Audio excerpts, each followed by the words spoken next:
नमस्कार दोस्तों, मैं हूं धीरज और स्वागत करता हूं आपका study.com में। तो आज के इस क्लास में हम लोग बात करेंगे जो बिहार बोर्ड का 100 मार्क्स इंग्लिश है। वो आपको पता ही है कि उसमें आर्ट, साइंस और कॉमर्स सबका सिलेबस सेम ही है। सिलेबस में किसी प्रकार की कोई चेंज नहीं है। आज इस वीडियो में हम लोग 100 मार्क्स इंग्लिश में जो इम्पोर्टेंट ऑब्जेक्टिव्स हैं उन्हीं को हम लोग इसमें डिस्कस करेंगे। और जैसा कि आपको पता है, हर चैप्टर से लेखक के नाम से उनसे संबंधित जो है ऑब्जेक्टिव जरूर पूछे जा ही रहे हैं।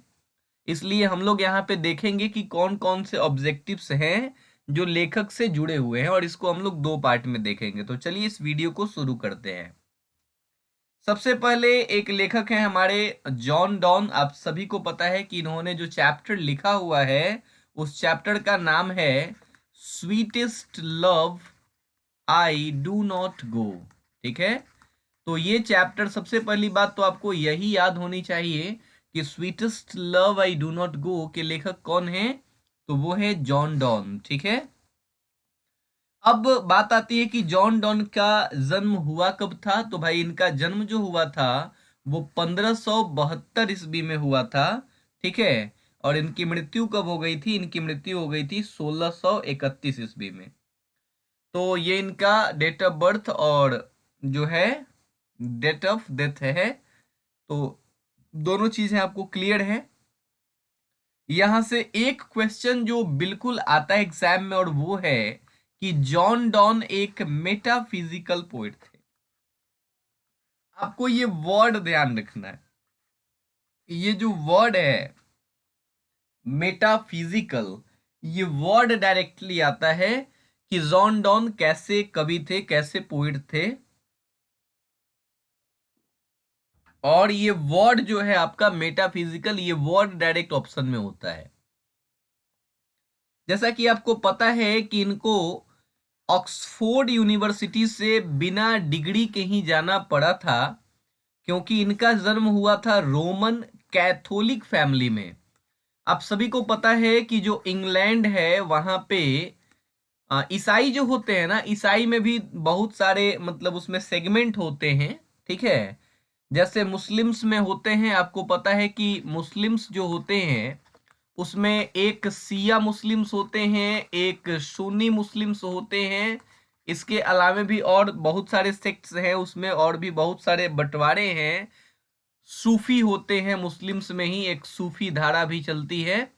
तो जैसे मुस्लिम्स में अलग अलग तरीके के सेक्ट हैं, वैसे ही इंग्लैंड में अगर आप देखेंगे तो वहां क्रिश्चियनिटी में भी अलग अलग तरीके के सेक्ट, उसमें सेक्ट हैं। सेक्ट का मतलब होता है अलग अलग तरीके के हिस्से, अलग अलग भाग, अलग अलग सेक्शन। तो उसमें एक जो क्रिश्चियन होते हैं उनको बोलते हैं कैथोलिक, और एक जो होते हैं उनको बोलते हैं प्रोटेस्टेंट। ठीक है ना। तो ये दो तरीके के क्रिश्चियन प्रमुख हैं, प्रोटेस्टेंट और कैथोलिक। ठीक है, तो जो आपके जॉन डॉन थे ये कैसे थे? ये कैथोलिक फैमिली के थे। ठीक है ना। और उस समय क्या था कि उस समय पूरे लंदन में, पूरे इंग्लैंड में जो है कैथोलिक लोगों को, ऐसा आप कह सकते हैं कि वहां लोग देखना तक नहीं चाहते थे। और इनके धर्म के कारण जो है इनको क्या किया गया, इनको वहां से भगा दिया गया और इनको ऑक्सफोर्ड यूनिवर्सिटी से बिना डिग्री के ही निकलना पड़ा, वहां से जाना पड़ा। ठीक है, इन्होंने नेवल एक्सपेडिशंस में भाग लिए। ठीक है, नाविक के रूप में इन्होंने बहुत सारी यात्राएं की। ये वहां के नेवी में थे, रॉयल नेवी में थे, ध्यान रखिएगा। और जॉन डॉन जो है वो कौन सी रचनाएं हैं जो इन्होंने ज्यादा लिखी हैं? तो इन्होंने सॉन्ग्स एंड सोनेट्स ज्यादा लिखे हुए हैं। सोनेट आपको पता है, ये डायरेक्ट कविता आपके एग्जाम में आ सकती है। सोनेट का मतलब होता है कि एक ऐसी कविता जिसमें सिर्फ और सिर्फ 14 लाइंस हो, उन कविताओं को सोनेट बोला जाता है। ठीक है ना। वैसी कविता जिसमें सिर्फ 14 लाइन हो, उनको क्या बोलते हैं? उनको सोनेट बोलते हैं। तो इन्होंने सोनेट खूब लिखे हुए हैं। इन्होंने सटायर्स खूब लिखे हुए हैं। सटायर्स का मतलब व्यंग होता है। एलगीज की हिंदी होती है शोक गीत। मतलब दुख से भरी हुई जो कविताएं हैं उनको एल्गीज बोलते हैं, और सेरमॉन्स तो उपदेश होते हैं, प्रवचन होते हैं। एल्गीज आपको अंग्रेजी में बहुत सारे देखने को मिलेंगे, हिंदी में इनकी संख्या बहुत कम है। हिंदी में आपको ज्यादा शोक गीत देखने को नहीं मिलेगा। हिंदी में मैंने आपको बताया होगा कि एक निराला कवि थे, उनकी एक शोक गीत आई हुई थी, ठीक है ना, सरोज स्मृति। और एक शोक गीत जो आपको 12th में पढ़नी है, पुत्र वियोग। तो हिंदी में बड़े कम है शोक गीत, लेकिन अंग्रेजी में एकदम भर भर के हैं, बहुत सारे मिलते हैं, ठीक है। सैटायर्स भी इन्होंने लिखे, सरमॉन्स भी लिखे, सरमॉन्स मतलब उपदेश होता है। और इनके जो आश्रयदाता थे, जो इनके पैट्रॉन थे, पैट्रॉन का मतलब होता है आश्रयदाता, जिन्होंने इनको रहने के लिए जगह दी हो, तो इन्होंने अपने पैट्रॉन्स नीस के साथ में, मतलब अपनी उन्हीं की भतीजी के साथ में इन्होंने चुपके से शादी कर ली थी, और इसी के कारण इनको जेल भी जाना पड़ा था, ठीक है ना, इसी के कारण इनको जेल भी जाना पड़ा था। तो ये हम लोगों ने जॉन डॉन के बारे में हल्का हल्का समझा। बाकी और भी ऑब्जेक्टिव्स इस चैप्टर से बनेंगे, जो बुक वाले सेक्शन में उसमें चैप्टर से क्वेश्चन होंगे। ये मैं सिर्फ और सिर्फ लेखक के बारे में यहाँ बातचीत कर रहा हूँ। चलिए चलते हैं, हमारे अगले लेखक हैं वॉल्ट विटमैन। आप मुझे कमेंट करके बताइए वॉल्ट विटमैन ने क्या लिखा है। ठीक है, क्या लिखा, याद आ रही है बात? जी हाँ, बिल्कुल, सॉन्ग ऑफ माई सेल्फ। इनकी एक कविता कौन सी, सॉन्ग ऑफ माई सेल्फ, जो आप लोगों को पढ़नी है, ठीक है ना। और ये भी ध्यान रखिएगा कि ये जो कविता है सॉन्ग ऑफ माई सेल्फ, ये आपका लीव्स ऑफ ग्रास, ये जो इनका क्या है, पोएट्री कलेक्शन है, इसी पोएट्री कलेक्शन से ये ली गई है। और ये लीव्स ऑफ ग्रास जो पोएट्री कलेक्शन है, ये 1855 में पब्लिश हुई थी पहली बार, ठीक है ना। तो बात क्लियर रखिएगा। यहां से क्वेश्चन ये भी बन सकता है कि लीव्स ऑफ ग्रास किसने लिखा है, तो वॉल्ट विटमैन ने लिखा है। लीव्स ऑफ ग्रास क्या है, एक पोएट्री कलेक्शन है, और इसी लीव्स ऑफ ग्रास से सॉन्ग ऑफ माई सेल्फ को लिया गया है, ठीक है, जो सबसे पहली बार पब्लिश हुआ था 1855 में। इसके अलावे जो है वॉल्ट विटमैन जो है, इन्होंने सिविल वॉर के दौरान एक वॉलंटियर के रूप में भी काम किया हुआ है, ठीक है। और इनको पीपल्स पोएट बोलते हैं, ध्यान रखिएगा। जैसे जॉन डॉन को मेटाफिजिकल पोएट बोलते हैं, वैसे ही वॉल्ट विटमैन को पीपल्स पोएट बोला जाता है। जन्म इनका अमेरिका में हुआ था 1819 में, और मृत्यु इनकी हो गई थी 1892 में, ठीक है। तो ये डिटेल है वॉल्ट विटमैन का। आगे आते हैं, हमारे अगले लेखक हैं विस्टन ह्यूग ऑडेन। जी हाँ, जिनको आप WH ऑडेन बोलते हैं, ठीक है। और आपको पता ही है इन्होंने कौन सी रचनाएं की हैं, now the leaves are falling fast. आपके बुक में एक चैप्टर पढ़ना है, now the leaves are falling fast, और ये उसी के क्या हैं, उसी के रचनाकार हैं, उसी के लेखक हैं। बात क्लियर है, समझ में आ रही है। जन्म इनका इंग्लैंड में हुआ था, बॉर्न इन इंग्लैंड, 1907 में जन्म हुआ, 1973 में इनकी मृत्यु हो गई। और सबसे बड़ी बात कि एक प्राइज होता है जिसको बोलते हैं पुलिट्जर प्राइज। ये लिटरेचर की दुनिया में एक बहुत ही शानदार प्राइज है, पुलिट्जर प्राइज, ठीक है। ऐसे लिटरेचर की दुनिया में तो नोबेल प्राइज भी दिया जाता है, ठीक है, अल्फ्रेड नोबेल के नाम पे जो प्राइज है, नोबेल प्राइज, ठीक है। लेकिन पुलिट्जर प्राइज भी अपने आप में एक नाम वाला प्राइज है। और ये जो है पुलिट्जर प्राइज इनको मिला था 1948 में। अगर किसी लेखक के किसी बुक के लिए ना कोई प्राइज मिल गई है, तो समझिए वो बहुत इंपॉर्टेंट बुक है। और इनकी जो बुक थी वो थी द एज ऑफ एंजाइटी। तो द एज ऑफ एंजाइटी के लिए इनको क्या मिला हुआ था, इनको पुलिट्जर प्राइज मिला हुआ था 1948 ईस्वी में। ध्यान रखेंगे कि ये जन्म तो इनका इंग्लैंड में हुआ था, लेकिन 1939 में ये इंग्लैंड इन्होंने छोड़ दिया, और उसके बाद ये अमेरिका जाकर के सेटल हो गए। तो द एज ऑफ एंजाइटी इनकी अमेरिकन फेज की रचना है। मतलब इनकी रचनाओं को आप दो भागों में बांट सकते हैं, एक इंग्लिश फेज की और एक अमेरिकन फेज की। इंग्लिश फेज में वैसी रचनाएं हैं जो इन्होंने इंग्लैंड में लिखी हैं, और अमेरिकन फेज में वैसी रचनाएं हैं जो इन्होंने अमेरिका में लिखी हुई हैं। तो इंग्लिश फेज की जो रचनाएं इनकी हैं वो है the orators, the dance of death, look stranger. ये बहुत इंपॉर्टेंट रचना है इनकी, लुक स्ट्रेंजर, इसको ध्यान रखिएगा। इसके अलावा अनदर टाइम, स्पेन, ये सारी रचनाएं इनकी हैं। और अगर अमेरिकन फेज की आप बात करेंगे तो new year letter, for the time being, the age of anxiety, ये तो बहुत इंपॉर्टेंट है, और द सिल्ड ऑफ एक्ल्स, ठीक है। तो ये सारी रचनाएं जो है W.H. ऑडेन की हैं। चलिए आगे चलते हैं। एक बड़े ही बेहतरीन कवि, मेरे बड़े ही फेवरेट रोमांटिक पोएट बोलते हैं इनको, ठीक है। और रोमांटिक पोएट है कौन? जॉन कीट्स, ठीक है भाई, ध्यान रखिएगा बिल्कुल, इस लेखक का नाम मत भूलिएगा। जॉन कीट्स एक रोमांटिक पोएट हैं, और बड़े ही महान रोमांटिक पोएट हैं, जिनका जन्म 1795 में हुआ और 1821 में मर गए।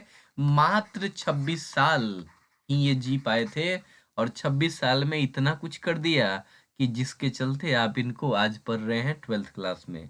सोचिए, मात्र 26 साल। लंदन में जन्म हुआ, इंग्लैंड में। तो अक्सर एक क्वेश्चन ये भी रहता है ना कि ये लेखक जो है कहाँ के हैं, ब्रिटिश हैं, अमेरिकन हैं, ठीक है, ये क्वेश्चन भी होता है। तो ध्यान रखिएगा कि जन्म कहाँ का है। आप एक लिस्ट बना लीजिएगा कि अमेरिका का कौन कौन है, इंग्लैंड का कौन कौन है, ऐसा करके आप एक लिस्ट बना लीजिएगा, आपको याद करने में चीजें आसानी होंगी। जॉन किट्स जो है ना, इनकी एक कविता है, इनकी एक कविता का नाम क्या है? इनकी एक कविता का नाम है भाई, ये एंडीमियन। क्या नाम है? इनकी एक कविता का नाम है एंडीमियन, ध्यान रखिएगा इसको। तो ये जो इनकी कविता है ना, ये कविता को वर्ड्सवर्थ ने बड़ा ही अप्रिसिएट किया था। इस कविता को एक लेखक है विलियम वर्ड्सवर्थ, आपने नाम तो सुना ही होगा, बहुत ही इंपॉर्टेंट लेखक है अंग्रेजी की दुनिया में, विलियम वर्ड्सवर्थ। और इन्होंने ही क्या किया था, इन्होंने ही इस कविता को, जो कि जॉन कीट्स की कविता थी, इसको बड़ा ही अप्रिसिएट किया था कि बहुत बेहतरीन कविता है। जॉन कीट्स ने बहुत सारे ओड लिखे हुए हैं, और ओड क्या होता है इस बात को जानने के लिए आप मेरा इनका जो ओरिजिनल वीडियो है ओड टू ऑटम वाला, वो देख सकते हैं। फिलहाल मैं आपको बता दूं कि ओड जो होता है ये एक लिरिकल स्टैंजा होता है जिसको आप गा सकते हैं। बाकी ओड का पूरा जो है डेफिनेशन मैंने बताया हुआ है, इनका जो चैप्टर वाला वीडियो है ओड टू ऑटम उसमें, ठीक है, तो आप उसको देख लेंगे। ओड से संबंधित इन्होंने बहुत सारी कविताएं लिखी, जैसे ओड टू अ नाइटिंगेल, ये बहुत ज्यादा इंपॉर्टेंट इनकी कविता है, ध्यान रखिएगा।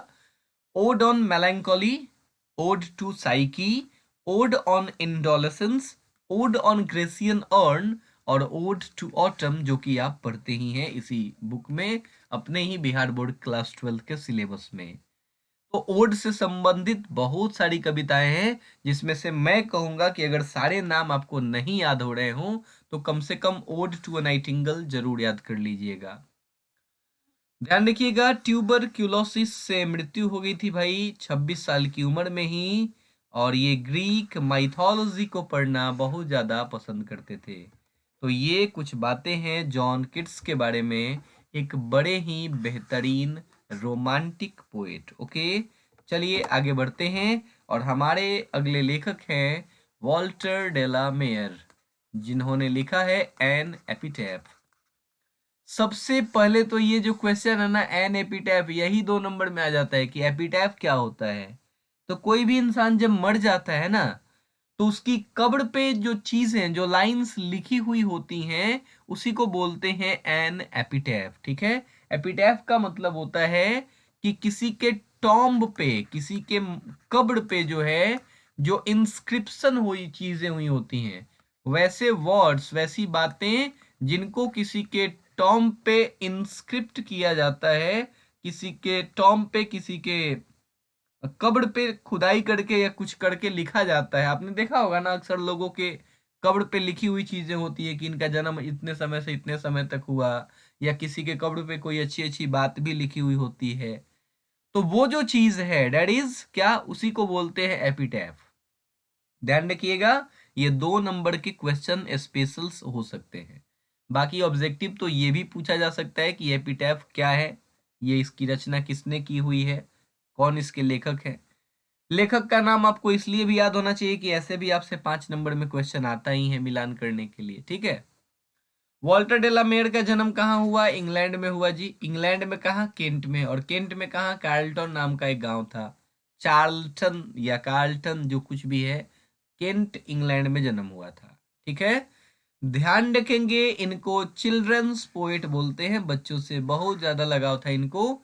जिस तरीके से जॉन किट्स को रोमांटिक पोएट बोलते हैं, जिस तरीके से वॉल्ट विटमैन को पीपल्स पोएट बोलते हैं, जॉन डॉन को मेटाफिजिकल पोएट बोलते हैं, वैसे ही वॉल्टर डेलामेयर को चिल्ड्रंस पोएट बोलते हैं, ध्यान रखिएगा। और भाई इनको एक प्राइज भी मिली हुई है, ऑर्डर ऑफ मेरिट, बहुत ज्यादा इंपॉर्टेंट है ये प्राइज। 1953 में इनको क्वीन एलिजाबेथ सेकेंड के द्वारा दिया गया था, ठीक है। तो क्वीन एलिजाबेथ सेकेंड के द्वारा ऑर्डर ऑफ मेरिट प्राइज इनको 1953 में मिला हुआ है। क्लियर? कोई दिक्कत परेशानी नहीं है। इनकी कुछ रचनाएं हैं जो आपको बिल्कुल याद रखनी चाहिए, और उन्हीं रचनाओं में से है सॉन्ग्स फॉर चिल्ड्रेन और पीकॉक पाई, द लिसनर्स। इसमें द लिसनर्स इंपॉर्टेंट है, याद रखिएगा। सॉन्ग्स फॉर चिल्ड्रेन ऐसे भी चिल्ड्रंस पोएट हैं तो ये ऐसे भी आपसे याद हो ही जाएगा, लेकिन द लिसनर्स इंपॉर्टेंट रचना है, ठीक है। क्लियर है? बाकी आगे जो लेखक हैं उनके बारे में अगले वीडियो में हम लोग बात करेंगे। तब तक के लिए धन्यवाद। Thank you so much for watching this video.